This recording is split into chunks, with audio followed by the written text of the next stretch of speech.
మన భాష వినటం, మన వైఖరులు, మన ప్రవర్తన మన దృక్పథంలో నుంచే రూపొందుతాయి. కనుక మనకి గనక స్వీయ స్పృహ ఉంటే వాటిని ఒకసారి పరిశీలించుకొని మన దృక్పథం గురించి తెలుసుకోవచ్చు. మన భాషే చాలా వరకు మన క్రియా సంసిద్ధతను గాని ప్రతిక్రియా పరత్వాన్ని గాని బహిర్పరుస్తుంది. ప్రతిక్రియాపరుల భాష వారి బాధ్యతారాహిత్యాన్ని సూచిస్తుంది. నేనంతే, నేనిలాగే చేస్తాను అంటారు. అంటే నేనిలా ఉండటానికి నిర్ణయించుకున్నాను, నన్నెవరూ మార్చలేరు, వాడు నాకు పిచ్చెక్కిస్తున్నాడు అంటారు.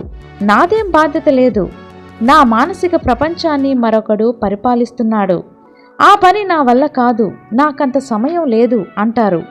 మా ఆవిడకి కాస్త ఓర్పు సహనం ఉంటే ఎంత బాగుండు అంటారు. మరొకరి ప్రవర్తన నా ప్రభావశీలతని అదుపు చేస్తుంది, ఈ పని నేను చేసి తీరాలి, పరిస్థితుల్లో ఇతరులు నన్ను ఈ పని చేయమని శాసిస్తున్నారు, నేను చేయవలసిన పనులు ఎంచుకునే స్వేచ్ఛ నాకు లేదు. ప్రతిక్రియాశీలుల భాష, నేను చేయగలిగేదేమీ లేదు, నేనింతే, నేనిలా ఉంటాను, వాడు నన్ను పిచ్చివాణ్ణి చేస్తున్నాడు, వాళ్ళు దాన్ని అంగీకరించరు, నేనీ పని చేయాలి, నా వల్ల కాదు, నాకు తప్పదు, అలా అయి ఉంటే.